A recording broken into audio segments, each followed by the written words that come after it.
Chapitre 7. Une semaine plus tard, j'allais à mon rendez-vous hebdomadaire à la bibliothèque.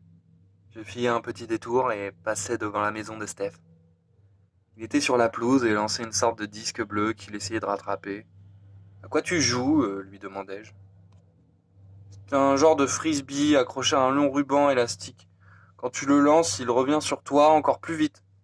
Il le rata. Le disque fila et lui cogna à la tête. Ouais, ce n'est pas tout à fait comme ça que ça doit marcher, avoua-t-il en rougissant et en essayant de démêler les nœuds de son élastique. Quel jeu idiot! Mais si ça amusait Steph, je l'ai laissé donc à son frisbee et continuai mon chemin. Il faisait un temps magnifique. La nature était superbe, le soleil brillait. Je n'étais retourné à la bibliothèque qu'une fois en coup de vent pour récupérer mes patins. Lorsque j'arrivai au tournant qui mène au bâtiment, je marquai un temps d'arrêt en regardant la vieille bâtisse entourée de son ombre bleue. Je frissonnais. Le monde entier ici semblait sombre et froid. Était-ce mon imagination? Bah! J'allais bien voir. J'avançai bravement vers la porte principale. Je l'ouvris, entrai et m'avançai dans le couloir. Au fond de la salle de lecture, perché derrière son bureau, Monsieur Mortimer terminait un entretien avec Hélène, une collégienne que je connaissais. Je les regardais, cachés, derrière une étagère. Il lui tendit une médaille dorée et lui serra la main. Elle fit un effort pour ne pas avoir l'air dégoûtée. Les doigts de Monsieur Mortimer devaient être moites. Elle prononça quelques mots que je n'entendis pas, et ils éclatèrent de rire. Quand Hélène passa près de moi, je la saluai. « Quel bouquin tu as pris ?» lui demandai-je. « Cro-Blanc, de Jack London, » répondit-elle en me le tendant. « C'est sûrement une histoire de monstre. »« Mais pas du tout, ça parle d'un chien. » Et elle se mit à rire. Il m'avait semblé voir Monsieur Mortimer lever la tête quand j'avais prononcé le mot monstre. Mais j'avais dû encore rêver. Nous bavardâmes un petit moment, tous les deux. Cet été, elle avait 3 livres d'avance sur moi, et il ne lui en restait plus qu'un seul à lire pour recevoir le prix. Elle se rendit dans la salle de lecture, tandis que je m'asseyais à côté du bureau de M. Mortimer. Je sortis Frankenstein de mon sac. « Ça t'a plu ?» questionna-t-il. Il regarda ses tortues, puis se retourna vers moi. Il portait un chandail à col roulé, jaune vif. L'un de ses doigts boutinés était orné d'une grosse bague rouge. Il la tourna autour de sa phalange tout en me souriant d'une façon amicale. Un peu dur, mais j'ai beaucoup aimé quand même, lançai-je. Cette fois-ci, j'en avais parcouru plus de la moitié. En fait, je l'aurais sans doute fini si les caractères avaient été plus lisibles. Est-ce que les descriptions t'ont plu murmura-t-il en se penchant vers moi. Je remarquai le bocal de mouche placé derrière lui. Il était plein. Oui, mais j'aurais voulu un peu plus d'action, répliquai-je. Qu'est-ce qui t'a le plus passionné? Le monstre. Ma réponse avait fusé.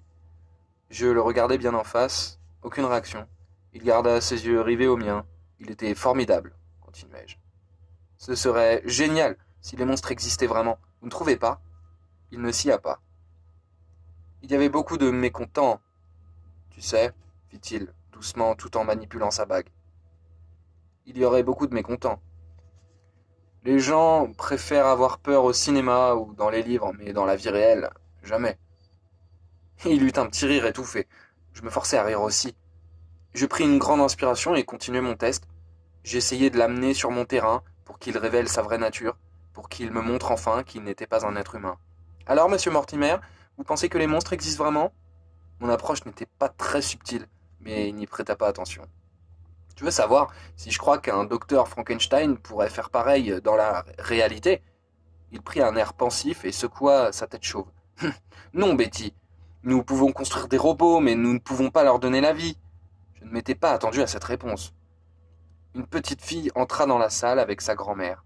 J'étais vraiment contrarié de les voir parce que j'étais sûr que M. Mortimer ne se transformerait pas en leur présence. Il ne mangeait ses mouches que lorsqu'il était seul. Il fallait donc que je me cache en attendant qu'elle s'en aille. Il prit une médaille dans son tiroir et me l'attendit. Je pensais qu'il allait ensuite me serrer la main, mais non. « Tu as lu L'île au trésor de Stevenson ?» demanda-t-il en prenant un roman qui reposait sur son bureau. « Non, il y a des monstres dedans ?» Il rit tellement que son menton en trembla. J'eus l'impression que son attitude changeait imperceptiblement. Trouvait-il ma question bizarre? Oh non, je ne pense pas que tu en rends compte dans ce récit. Il sourit, donna un coup de tampon sur la fiche collée à l'intérieur du livre et me l'attendit. De grosses empreintes humides maculaient le plastique protégeant la couverture. Très mal à l'aise, je dus tout de même prendre rendez-vous pour la semaine suivante. Je lui criai au revoir en me dirigeant vers l'entrée. J'ouvris la porte et la claquai, sans sortir. Je revins doucement sur mes pas. Il me fallait une cachette sûre, pour espionner à loisir, sans risque d'être vu ni de Monsieur Mortimer, ni de qui que ce soit d'autre. J'avais manigancé cette idée de fausse sortie ces derniers jours, mais mon plan s'arrêtait là. La seule chose dont j'étais sûr, c'était que je voulais dissiper mes doutes à propos de Monsieur Mortimer. Pour cela, j'allais attendre la fermeture et la transformation du bibliothécaire. À ce moment-là, seulement, je saurais si j'étais folle ou non. Le bibliothécaire, me tournant le dos, je franchis l'étroit couloir et revins dans la salle de lecture. À force de chercher, je finis par trouver le poste d'observation idéal. Sur le bas d'une étagère, de gros dictionnaires laissés à côté d'un espace suffisant pour me dissimuler au regard. Constatant que personne ne m'avait vu, je me glissai dans cette niche. En gigotant dans tous les sens, je me retrouvai accroupi, la tête coincée, contre la planche du dessus. Ce n'était pas très confortable, mais je pouvais tenir le coup assez longtemps. J'espérais juste que les visiteuses s'en iraient assez vite pour que je n'attrape pas de crampes. Mon cœur battait la chamade. Le calme régnait. Monsieur Mortimer parlait en chuchotant avec Hélène, et j'entendais le bruit d'un journal que l'on froisse. La pendule émettait son tic-tac régulier, obsédant. Je percevais tout, le moindre craquement, le moindre souffle. Soudain, je ressentis une horrible envie d'éternuer, tant il y avait de poussière. Je pressai mes narines entre le pouce et l'index et parvins à ne pas faire de bruit. Mais que faisait Hélène, la grand-mère et la petite-fille? Elles n'en finissaient pas de traîner.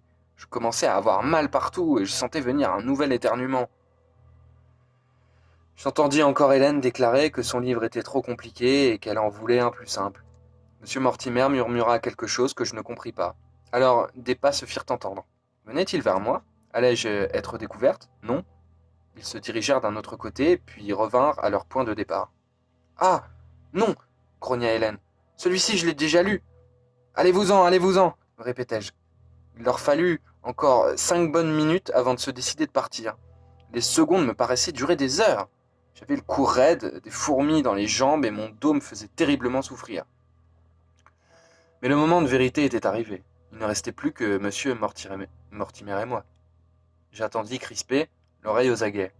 Il se leva, le parquet grinça quand il repoussa sa chaise, puis il marcha en toussant. Brusquement, il fit plus sombre. Il éteignit les lumières une à une. Ça y est, la séance va commencer. Il va se transformer, c'est sûr. Je sortis de ma cachette et me relevai avec difficulté. Je m'agrippai à l'étagère du dessus, entendis une jambe après l'autre pour les dégourdir. Quand les lustres s'éteignirent, la grande salle de lecture fut plongée dans l'obscurité. Seule la faible clarté du soleil, filtrant à travers les arbres, éclairait encore la pièce. Où était-il passé? Il toussa de nouveau et se mit à chantonner. Je retins ma respiration et m'approchai de son bureau sur la pointe des pieds. Plus près, encore plus près. Horreur! Monsieur Mortimer avait disparu. J'entendis alors derrière moi des pas sourds qui se dirigeaient vers la porte d'entrée. J'étais pétrifié. Il s'en allait? Non. Je perçus le bruit caractéristique d'une clé qu'on tourne dans une serrure. Il s'était enfermé dans le bâtiment et j'étais séquestré avec lui. Attendez, attendez, ça ne faisait pas partie de mon plan. Mais alors pas du tout. Et maintenant, qu'allait-il se passer